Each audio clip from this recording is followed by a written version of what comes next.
오늘은 왜 그리고 어떻게 기도해야 되는가에 대한 이야기를 한번 나누고 보자 합니다. 여러분, 사람들은요, 기도하십니까? 라고 물으면 다양한 대답들을 합니다. 어떤 사람들은 명상을 한다고 수양한다는 마음에 기도한다는 사람도 있고요. 그리고 어떤 사람들은 급할 때만 찾습니다 라고 하는 사람도 있습니다. 그러면서 어떤 사람들은 기도해봤자 소용없던데요 라고 하는 분도 계셔요. 냉소적인 반응을 보이는 분도 계십니다.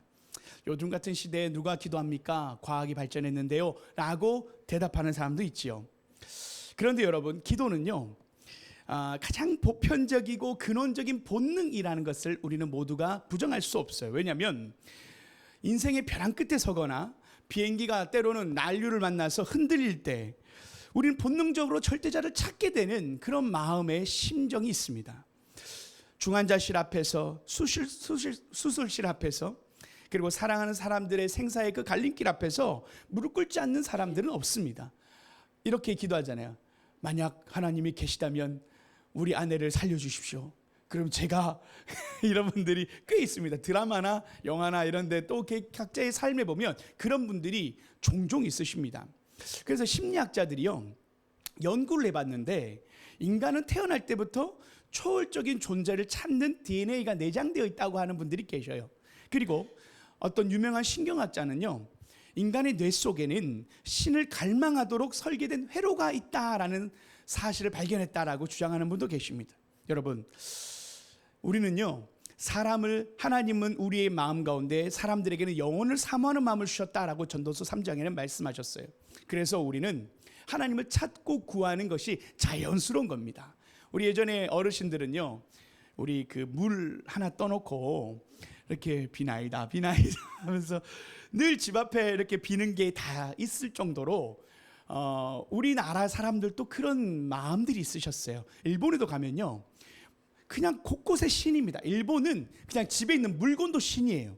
그냥 거기는 신이 엄청 많습니다. 전 세계를 보면 신이 없는 나라, 신을 찾지 않는 나라는 없을 정도로 신에 대한 간구하고 기도하는 사람들은 참으로 많습니다. 그런데 오늘은 우리가 어떤 위기 탈출을 위한 기도가 아니라 우리는 하나님의 자녀됨의 특권에 대한 기도를 이야기하려고 합니다. 요한복음 1장 12절 말씀 한번 보여주시겠어요? 함께 이 말씀 읽어봅시다. 시작. 영접하는 자, 곧 그 이름을 믿는 자들에게는 하나님의 자녀가 되는 권세를 주셨으니. 여기서 이 권세라는 단어는요, 권세, 엑수시아라고 하는 헬라어의 그 뜻을 가지고 있는데요, 이것은 단순한 어떤 허락이나 가능성을 의미하는 게 아니라 권세는 법적인 권리와 권한을 상징한다고 합니다. 여러분, 하나님의 가족으로 예수님을 믿으면 입양이 되어지는데 이것은 단순한 비유나 은유가 아니라 법정에서도 인정받을 수 있는 법적인 지위의 변화라고 성경은 이야기하고 있어요. 로마서 5장 8절의 말씀을 정확하게 이렇게 말씀합니다. 제가 한번 이 말씀을 읽어보기로 하네요. 로마서 8장 15절에서 17절까지의 말씀입니다.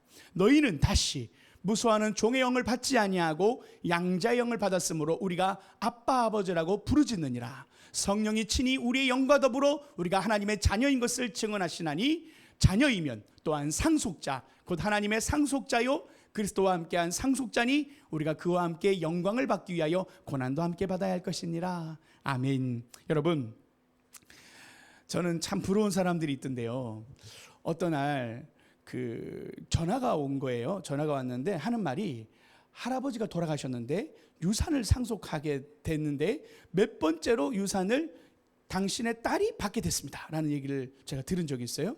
제가 받았으면 좋겠는데 저는 아니고 제가 아는 분인데 그분이 남편이 사별을 했었어요. 근데 그 사별했던 그 남편분의 아버지가 유산이 있었다라는 겁니다. 그런데 본인한테 상속되는 게 아니라, 엄마한테가 아니라 그 딸, 아버지의 직계인 그 딸에게 유산이 상속되었다라는 거예요. 그리고 그것을 받으라는 거예요. 어느 날 갑자기, 복권도 이런 복권이 없잖아요. 남편이 사별해서 자기에게는 어떤 것도 없을 거라 생각했는데 자기의 핏줄이었던 그 딸에게 유산 상속의 권한이 있다라는 겁니다. 여러분, 요즘은요, 유산을요, 누구한테 딱 주겠다, 내가 내 아들에게 100%다 주겠다, 그렇게 할 수 없다더라고요. 유산을 아들이면 딸이면 각각 비율대로 법적으로 보존을 해줘야 되는 게 있다더라고요. 여러분, 그와 동일합니다. 우리가 하나님의 상속자가 되었다라는 이 단어, 권세는 법적 용어입니다. 단순히 그냥 우리가 하나님의 자녀가 되었다는 느낌이 아니라 하나님의 자녀가 되었다라는 것은 말 그대로 우리의 자격이고 법적인 우리의 상속분이 있다라는 것이고, 하나님 앞에 우리는 자녀가 되었다라는 명확한 양자에 입양되었다라는 법적인 선언입니다. 예수님을 믿는 자들에게는 하나님의 자녀가 되는 특권을 주었다라는 이 권세가 오늘 우리가 나눌 권세, 기도에 대한 권세입니다. 여러분, 우리는요 하나님의 자녀가 되었다라는 이 말씀 속에서 우리가 힌트를 얻을 수 있는데, 예수님께요 사람들이 몰려와서 물었습니다. 예수님, 기도에 대해서 좀 가르쳐 주십시오. 예수님은 늘 기도하는 그 모습, 새벽이나 저녁이나 늘 기도하시는 모습을 제자들이 보았단 말입니다. 제자들이 예수님께 기도는 어떻게 하는 겁니까? 라고 물으니까 예수님이 기도를 가르쳐 주세요. 그 유명한 주기도문. 여러분, 교회 다녀본 분도 주기도문을 외우지만 안 다녀본 분들도 어렸을 때 주기도문 한 번은 들어보실 겁니다. 그래서 저 교회 다니는데요라고 하면 주기도문 한번 외워봐 이렇게 하거든요. 요즘은 주기도문이 좀 바뀌어가지고 외우다가 조금 이제 포기하신 분도 계시는데, 근데 주기도문 할 때 가장 첫 구절에 오늘 우리가 읽었던 그 가장 중요한 것, 너희는 이렇게 기도하라, 하늘에 계신 우리 아버지여. 이게 시작입니다. 너희는 이렇게 기도하라, 하늘에 계신 우리 아버지여. 여러분, 예수님이요 우리 기도를 가르쳐 주셨는데 어떻게 가르쳐 주셨냐면 아버지에게 기도하라고 가르쳐 주셨다라는 거예요. 여러분, 우리가요 이 예수님 당시에는 하나님을 아버지라 부르는 게 신성모독이었단 말이에요. 그런데 예수님은 우리는 하나님을 믿는 자들은 하나님의 자녀가 되는 특권을 주셔서 우리가 예수님 믿으면 가장 큰 선물이 주어지는데, 그것은 바로 하나님께 기도할 수 있는 특권이라는 겁니다. 할렐루야. 여러분, 하나님의 자녀가 되는 특권을 우리가 오늘 하나씩 나누기를 원하는데요, 어떤 분들은 이렇게 얘기합니다. 그러면 우리가 하나님이 나의 아버지면 내가 기도하지 않아도 다 아시는 거 아니야? 내가 기도하지 않아도 그냥 하나님이 다 알고 다 채워주셔야 되는 거 아니야? 이런 질문하신 분들이 계세요. 그런데 여러분, 기도는요 자판기가 아니에요. 내가 필요한 걸 딱 누르고 딱 나타나는 그런 자판기가 기도가 아니라는 거예요. 우리가 정확한 주문을 외우듯이 주문을, 주기도문을 외우면 딱 이루어지는 그런 자판기의 주문의 기도가 주기도문이 아니라는 겁니다. 기도는요 주문이 아니라 기도는 관계라는 거예요. 기도는요 거래가 아니라 기도는 교제입니다. 제가요 이제 퇴근을 하고 집으로 가면, 여러분도 아마 다들 경험하셨을 거예요. 띠딕띠딕 문을 열고 딱 들어가면 아빠 하고 달려오는 아들, 딸, 자녀들이 있을 겁니다. 그런데 무언가를 사서 들고 가면 우리 자녀들이 그 봉지에 그 무언가에 관심을 가지고 와 가져가 버려요. 그게 끝이에요. 그래서 한 번은 물어보는 거예요. 너는 이 도너츠가 좋니? 아빠가 좋니? 그러면 이제 머리가 좀 잘 돌아가는 친구들은 도너츠도 좋고 아빠도 좋아 이렇게 얘기하잖아요. 그것처럼 우리 부모님들은 자녀들을 위해서 무언가를 준비할 때 아이들에게 선물을 주는 것 이상으로 우리 아이들을 사랑으로 그들과 관계 맺고 사랑하기를 원하듯, 하나님은 우리가 자판기가 되기를 원하지 않으셔요. 여러분, 그래서 기도는 우리의 삶에 하나님과의 관계를 이어주는 하나의 역할을 합니다. 여러분, 만약 우리의 삶에 기도 없이 무언가가 하나님이 다 채워주면 여러분이 하나님으로부터 왔다라는 것을 어떻게 인식할 수 있겠어요? 그래서 저는요 여러분들에게 좀 좋은 힌트를 하나 드리고 싶은데, 기도 노트를 한번 써보십시오. 저는 고등학생 때 기도 노트를 작성했는데요, 하루에 기도 노트에 일기장처럼 썼어요. 하나님, 저희가 이렇게 들어주세요. 그러면 들어주시면 동그라미, 그리고 아직 응답이 안 되면 세모를 해놨어요.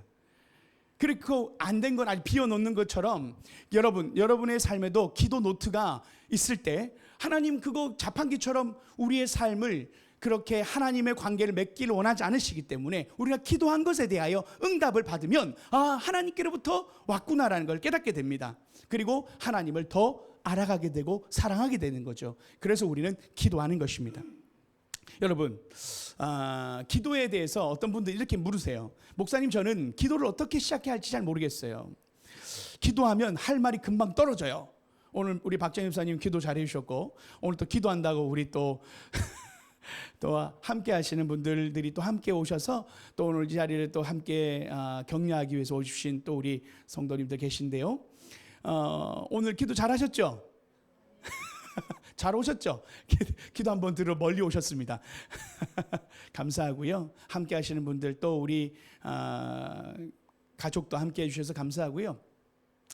많은 분들이 기도에 대해서 잘 모를 때 여러 가지 기도에 대해서 방법들이 있지만 오늘 제가 대표적인 기도법을 하나 가르쳐 드리겠습니다. 하나님께 기도할 때 우리가 액트라고 하는 기도법이에요. 이 손가락을 한번 펴보시면 이 5가지 손가락 10개 안 펴셔도 됩니다. 5개만 펴도 됩니다. 이 5개 손가락을 가지고 첫 번째부터 5가지 순서가 있는데 첫 번째 이 엄지손가락은 굵잖아요. 크잖아요. 그래서 우리는 이 엄지손가락을 크신 하나님을 높이는 시작으로 시작합니다. 그래서 하나님을 향하여 하나님, 크신 하나님, 전능하신 하나님, 하나님을 부르는 기도로 시작하는데 이것을 우리는 adoration이라고 찬양이라고 합니다. 찬양부터 시작하는 거예요. 하나님 앞에 기도할 때 찬양부터 하는 겁니다. 하나님께 우리의 시선을 올려드리는 거예요. 우리가 문제를 위해서 기도하기 전에 문제보다 크신 하나님을 먼저 바라보는 어도레이션이라고 하는 찬양의 시간을 가지는 겁니다. 오늘도 우리가 예배를 드릴 때 말씀을 듣기 전에 찬양으로 하나님을 먼저 바라보는 시간을 가지죠. 그게 바로 우리가 기도하기 전 어도레이션하는 찬양하는 시간입니다. 해서 엄지는 하나님을 인정하고 하나님을 바라보는 시간, 전능하시고 크신 하나님을 찬양합니다 라고 시작하시면 됩니다. 그러면서 우리가 액트하는 두 번째 C가 있는데 그것은 이 검지죠. 이 검지 손가락은요, 이 컴패션이라고 하는 회개를 하는 손가락인데 검지는 지키는, 가르치는 소리죠. 손가락질하는 손가락이죠. 그것은 다시 말하면 내 죄를 가리키며 고백하는 기도의 순서입니다. 내 죄를 가리키는 거예요. 하나님 앞에 나의 모든 죄를 용서받았지만 우리 그리스도인들은 회개할 것들을 하나님 앞에 구원받기 위해서 회개하는 게 아니라 이제는 하나님과 우리의 관계를 위하여 기도하는 거예요. 회개하는 거예요.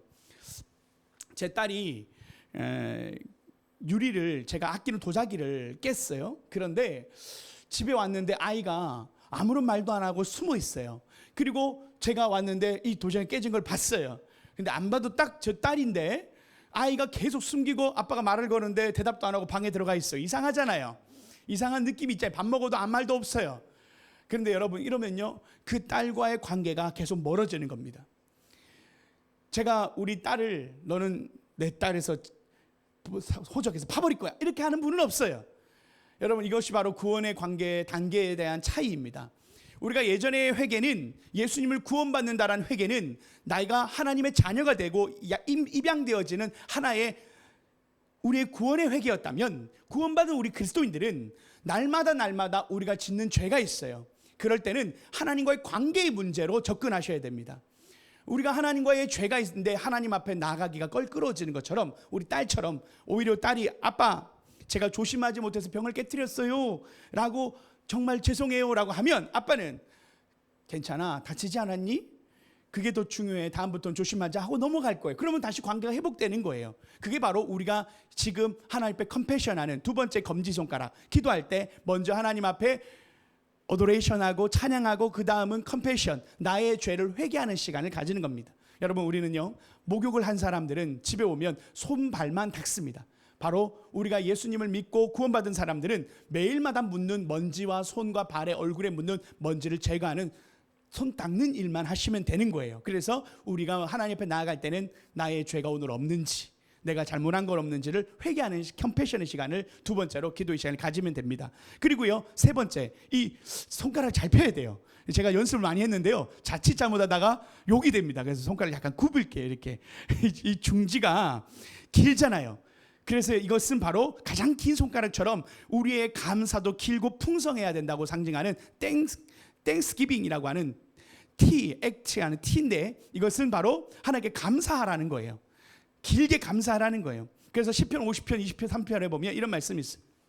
시편 50편 23절에는요 감사로 제사를 드리는 자가 나를 영화롭게 하나니라고 했습니다. 그래서 여러분 우리는요 감사의 기도를 드릴 수 있어야 되는데 감사는요 하나님 앞에 하나님을 영화롭게 하는 제사래요. 하나님께 우리가 제사에 제물을 들고 갈 게 없잖아요. 예전에는요 제사를 지내면 양이나 소나 짐승을 잡아서 하나님께 제사했던 이스라엘 방식의 제사법이 있었는데 하나님께 구원받은 우리 그리스도인들은 이제는 제사를 지낼 때 하나님 앞에 예배를 드린다는 건 제사를 지내는 건데, 여러분이 가지고 오셔야 될 게 뭐냐면 바로 감사하는 마음이라는 거예요. 이 땡스기빙이라는 게 여러분이 기도할 때 하나님께 제사를 지내는 기도의 시간에 하나님께 우리는 감사의 제사를 지낸다라는 겁니다. 여러분, 그래서 우리가 하나님께 감사한 것들을 올려드리면 하나님이 영광을 받으신다라는 거예요. 그래서 우리가 먼저 우리의 간구를 하기 전에 하나님께 먼저 감사의 것들을, 오늘 하나님 나의 삶에 주신 것에 감사합니다, 감사의 기도를 세 번째, 잘 펼치세요. 세 번째, 이 중지, 이 긴 손가락처럼 하나님께 감사의 기도를, 감사의 고백을 하는 거예요. 그래서 데살로니가서 5장 18절에도 이런 말씀이 있죠. 범사에 감사라, 이것이 그리스도 예수 안에서 너희를 향한 하나님의 뜻이니라. 하나님은요, 우리의 삶에 감사로, 범사에 감사하는 삶을 하나님의 뜻이라고 말씀하십니다. 여러분, 하나님의 뜻은 복잡하지 않습니다. 하나님의 뜻은 명확합니다. 우리가 감사하면 하나님 복을 주시겠다고 말씀하신다라는 것이. 그래서 우리가 늘 하나님께 감사하는 마음으로 살아가는 게 중요하다는 것이죠. 그러면서 네 번째, 여러분, 이 약지는 이 손가락이 약한 손가락이죠. 그래서 이 연약하기 때문에 하나님이 우리를 도우시는 손가락입니다. 약지는 혼자서 잘 안 펴져요. 같이 펴야 됩니다. 이 약지에 대한 이야기할 때 바로 supplication이라고, 액치의 마지막 S예요. supplication은 뭐냐면 간구입니다. 간구. 이제 우리의 간구가 나오는 거예요. 빌립보서 4장 6절에 보면 이렇게 말씀합니다. 빌립보서 4장 6절 함께 읽어볼까요? 이 말씀을 함께 읽어봅시다. 시작. 아무것도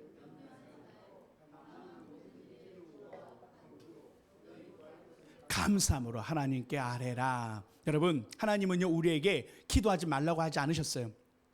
염려하지 말고 너희 구할 것을 감사함으로 구하라고 하셨어요. 그래서 우리는요, 나를 위한 간구가 있을 수 있고요, 먼저는 나를 위한 기도가, 간구가 있겠죠. 두 번째는 남을 위한 간구가 있는 거예요. 그래서 하나님께 우리는 필요를 솔직하게 구하면 됩니다. 자, 이제 시험 처음 뭐라고요? 찬양. 두 번째, 회개. 세 번째, 감사. 네 번째, 간구. 예. 아유, 잘하셨습니다. 네 번째, 이 간구에 대한 부분을 할 때요, 칠레의 한 광부의 그 실화의 이야기를 잠깐 들려드리길 원해요. 2010년에요. 8월 5일 칠레 북부 사막의 산호세 광산이 무너져 내렸습니다. 여러분, 한번 그 칠레 광산이 무너진 걸 혹시 들어본 적 있으실 겁니다. 순식간에 70만 톤의 바위와 흙이 갱도를 막아버렸어요. 그래서 33명의 광부가 지하 700m 깊은 곳에 매몰되었습니다. 이건 실화입니다. 지상과의 통로가 완전히 차단되고 남은 것은 그들에게 이틀치 식량밖에 없었다고 해요. 산소도 부족했고 온도가요 35도까지 넘나드는 그 온도가 그곳의 온도였답니다. 칠흑 같은 어둠 속에서 그들은 작은 손전등 불빛에 의지해서 지낼 수밖에 없었답니다. 그때 이 절망의 순간에 지상에서는 구조 작업이 시작되었지만 사람들은 2, 3일 정도가 생존하기 어려운 시간일 것이다 라고 예상하고 희박함 가운데도 구조 활동을 펼쳤대요. 그런데 이 갱도 안에서는 하나의 새로운 어떤 일이 있었는데, 그것은 반장이었던 루이스라고 하는 광부가, 그리고 호세라고 하는 동료들, 이 두 사람이, 호세, 루이스가 동료들을 모아서 기도하자고 이야기한 겁니다. 우리 같이 기도하자. 여러분, 우리가 지금은 죽음의 그늘 아래 있습니다. 그러나 우리에게는 살아계신 하나님이 계십니다. 우리 함께 기도하는 것은 어떻겠습니까? 라고 기도의 요청을 한 거예요. 그래서 좁고 더운 갱도에서요, 하루에 2번씩 무릎 꿇고 기도했대요. 하나님, 우리를 용서해 주십시오. 자비를 베풀어 주십시오. 이 어둠에서 우리를 건져 주십시오. 아주 단순한 기도를 했대요. 하나님께 간구했대요. 요청한 거예요. 그리고 더 나아가서 서로가 서로를 향하여 다투었던 사람들, 관계가 깨어졌던 사람들끼리 용서를 했대요. 그런데요, 놀랍게 시추 17일 만에 사람들의 생존 소식이 들려진 겁니다. 시추하면서 사람이 살아있다는 것을 알게 된 거예요. 빨간 글씨로 우리는 피난처에 33명 모두 무사히 있습니다 라는 글을 사람들에게 쪽지를 올려보낸 거예요. 그래서 전 세계가 환호한 겁니다. 그런데 그 13일, 17일 만에 구출된 건 아니에요. 무려 69일 만에 2010년 10월 13일에 33명이 전원이 기적적으로 구조되었답니다. 그러면서 이 구조된 광부들이요, 캡슐에서 내리자마자 땅에 무릎을 꿇고 하나님께 감사 기도를 드렸대요. 우리는 33명이 아니라 34명이었습니다. 예수님이 그 어두운 갱도 안에 우리와 함께 계셨기 때문입니다. 그들이 그 무릎 꿇고 기도했을 때 하나님의 그 간구에 응답하셨던 그 하나님을 간증하는 고백이었던 거예요. 이것이 바로 기도의 간구의 능력이고, 하나님 우리에게도 이 간구를 하라고 말씀하십니다. 자, 마지막으로 이 새끼손가락 새끼손가락이 이제 마지막에 이제 중요한 건데, 새끼손가락 약속이잖아요. 새끼손가락은 이렇게 해서 고리 걸고 약속하는 거 아닙니까? 여러분, 이 마지막 약속이 중요한 건데, 예수님, 하나님은 우리에게 마지막으로 기도의 제목의 마지막 끝은 예수님의 이름으로 기도하라는 거예요. 예수님의 이름으로 기도하라. 여러분, 이것은 단순한 주문이 아니에요. 단순히 어떤 하나의 뭔가 암호가 아니에요. 자, 우리 요한복음 14장 13절 13절을 볼까요? 이렇게 적혀 있습니다. 요한복음 13장 14절 함께 읽어볼까요? 시작. 너희가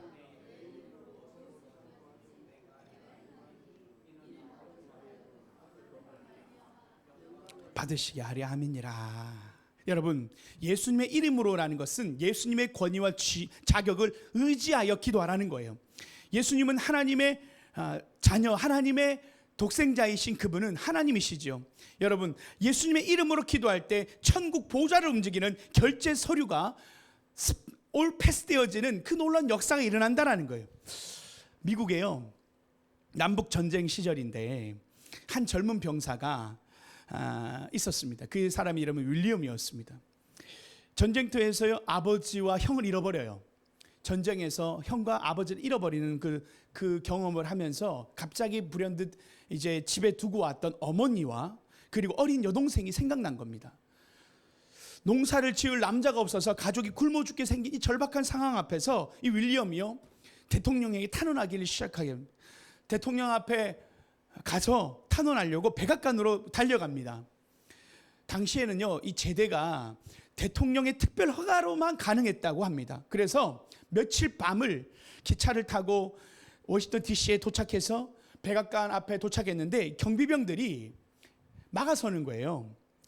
대통령은 지금 전쟁 수행 때문에 너무 바쁘십니다 하고 못 들어가게 하는 거예요. 그래서 막 이제 그 병사들에게 저는 지금 저희 아버지와 형이 죽어서 지금 가족들이 어머니와 여동생, 어린 여동생이 굶어 죽어요. 제가 돌아가야 되고 말하니까 많은 그 병사들이 하는 말이 그거예요. 지금은 다 특별한 사정이 있기 때문에 당신만 그렇게 해줄 수 없다고 냉정하게 그냥 손살에 치고 돌아가라는 겁니다. 그러니 이 윌리엄이요, 너무 마음이 어렵고 해서 떠나지 못하는 거예요. 그래서 그 공원 벤치에 앉아서 그냥 하염없이 눈물을 흘렸다는 거예요. 눈물을 흘리고 그냥 앉아서 눈물을 흘리고 있는데, 이제 어머니와 동생이 죽겠구나, 굶어 죽겠구나, 내가 무능해서 가족을 지킬 수 없게 되었구나 하고 그가 군복 가운데 눈물이 뚝뚝 떨어지는 거 아니겠어요?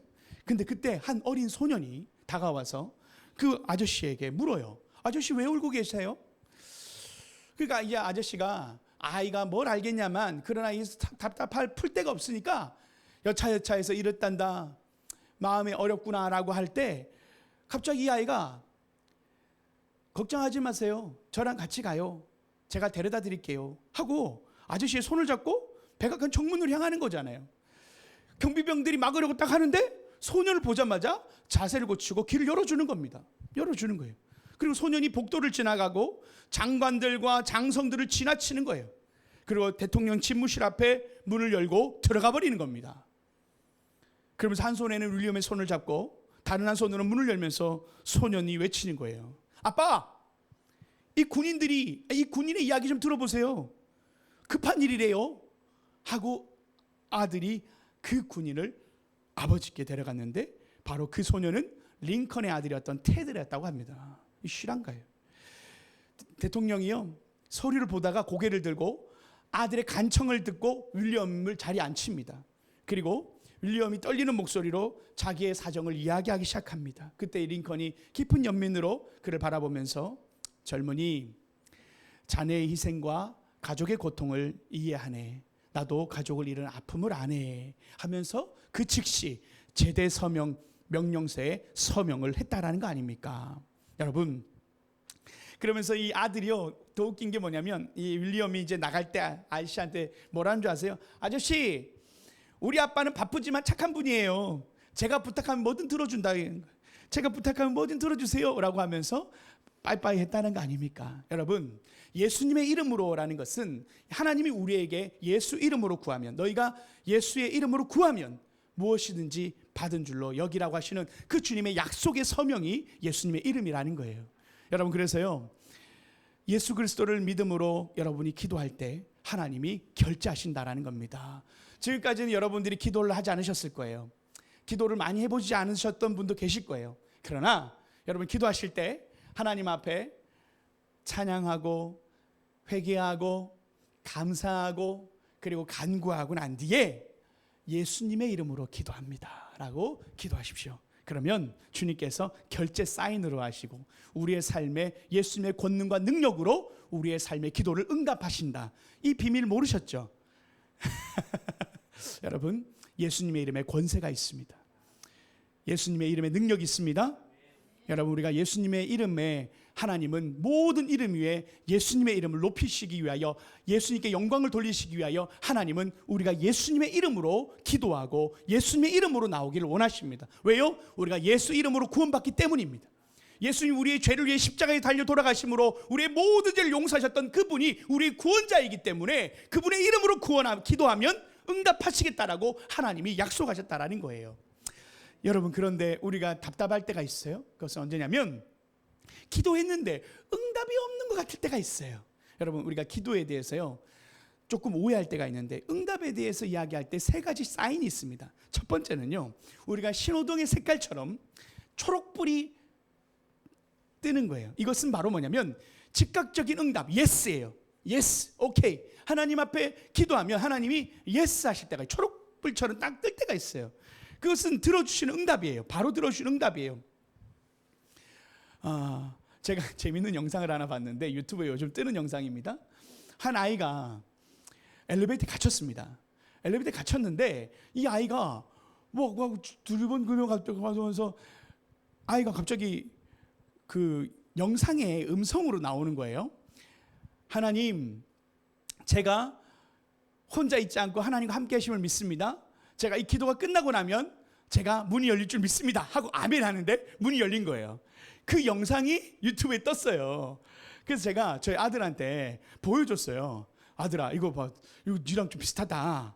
예전에 제가 한번 설명한 적 있죠. 저희 아들이 창틀에 끼어가지고 그 현관 유리와 유리 사이에, 베란다의 유리 사이에 나갔다가 밖에 문을, 안쪽 문을 닫았는데 문이 잠겨버려가지고 끼었던 때가 있었댔잖아요. 그때 우리 아이가 뭐라는 줄 아세요? 나랑 똑같이 기도했는데 이러는 거예요. 뭐라고 했는데 하니까, 하나님, 우리 아빠가 지금 나타나서 저를 도와줄 걸 믿습니다. 예수님 기도드립니다. 근데 제가 나타났다는 거예요. 여러분, 즉각적인 응답이에요. 하나님이 지금 내가 위협할 때, 어려울 때 즉각적으로 하나님 응답하시는 초록불의 예스예요. 우리는 그걸 응답으로 보는 거예요. 그런데 이제 우리가 노 하실 때가 있다는 게 중요한 거예요. 여러분, 이것은 빨간불입니다. 신호등의 빨간불은 아니라는 거예요. 하나님이 내 기도를 안 들으셨다고 생각할 때가 있어요. 여러분, 노도요 응답입니다. 차가요 빨리 달릴 수 있는 이유가 무엇인 줄 아십니까? 어떤 분들은 엔진이 좋아서 바퀴가 있어서 이런 분들이 계셔요. 차가 빨리 달릴 수 있는 이유는 브레이크가 있기 때문입니다. 여러분, 브레이크 없는 차는 못 봅니다. 그 위험해서 못 몰아요. 자전거 브레이크 없으면요 넘어지고 위험합니다. 마찬가지로 우리가 기도하는 대로 다 이루어지면, 하나님, 저 양반, 저 인간, 저거 이러면 세상 사람 다 죽어요. 여러분, 우리가 원한다고 해서 응답되어지면 그것은 때로는 그것이 우리에게 선물이 아니라 저주일 때가 있잖아요. 그래서 하나님은 우리에게 칼을 주시지 않고 아이에게 칼을 주는 어른이 없듯이, 부모가 없듯이, 하나님이 우리가 원한다고 해서 다 오케이가 아니라는 거예요. 노도 응답이다. 그것이 있기에 우리가 안전하다는 겁니다. 여러분, 그리고 우리가 마지막 세 번째 불이 있어요. 신호등의 세 번째 불, 노란 불이에요. 그것은 뭐냐면 waiting, 기다려라. 이걸 가장 힘든 우리의 응답이에요. 더딘 거고 침묵처럼 느껴질 때, 아브라함이 아들을 달라고 기도한 지가 25년이 지났습니다. 요셉은요 17세에 꿈을 꿨고 하나님이 요셉을 높여주시겠다고 이야기했는데 13년이나 기다려서 애굽의 총리가 되어집니다. 여러분, 하나님은 때로는 우리의 삶을 준비시키기 위해서, 하나님의 때를 가르치기 위해서, 믿음을 성장시키기 위해서 기다리라고 하실 때가 있습니다. 코리 텐붐이라는 분이 이런 말을 하셨어요. 기차가 캄캄한 터널로 들어갈 때 승객은 기차표를 찢어버리고 뛰어내리지 않습니다. 자리에 가만히 앉아서 기관사를 신뢰하며 기다립니다. 여러분, 우리 인생이 터널과 같을 때가 있어요. 터널과 같은 시간을 지나갈 때가 있습니다. 여러분, 어둠의 시간은 우리에게 막힌 곳이 아니라 터널의 시간이다. 기다리고 인내해야 될 시간이다 라는 이야기가 있습니다. 얼마 전 그 유승용 씨가 어느 대기업에 다니는 서울에 자가 아파트가 있고 부장 이야기 해가지고 요즘 유명한 드라마가 있습니다. 거기에 그 유승용이 힐링 캠프에 나와서 유재석 씨와 이야기하는데 자신의 아내가 그런 얘기를 해줬다라는 거예요. 여보, 당시 몇 년 4년간을 흥행을 못하고 계속 영화가 실패했나 봅니다. 그러다 보니까 이 아내가 여보, 지금은 터널을 지나고 있는 시간이야. 터널을 지나고 있는 시간이야. 근데 여러분 아시죠? 유승용 씨가요, 극한 직업 해가지고 1000만 관객을 넘어서고요, 명량 해가지고 1000만을 넘어서고요, 1000만을 3번인가 4번인가 달성했더라고요. 네, 여러분, 때로는 우리가 터널과 같은 슬럼프를 겪을 때가 있고 아무도 우리의 삶을 관심 갖지 않을 것처럼 우리가 지나가야 될 시간이 있습니다. 그때 하나님이 응답하지 않는 것이 아니라 때로는 기다리게 하실 때가 있다는 거예요. 여러분, 그래서 우리가 하나님 앞에 기다림도 기도의 응답의 하나다. 여러분, 하나님이 우리의 삶의 터널을 결국은 나오게 하셔서 하나님을 신뢰하며 걸어가는 그 터널을 지나갈 때 영광스러운 빛을 허락하실 줄 믿습니다. 여러분, 사랑하는 성도 여러분, 기도는 하나님의 자녀가 누리는 특권이고 권리, 권세입니다.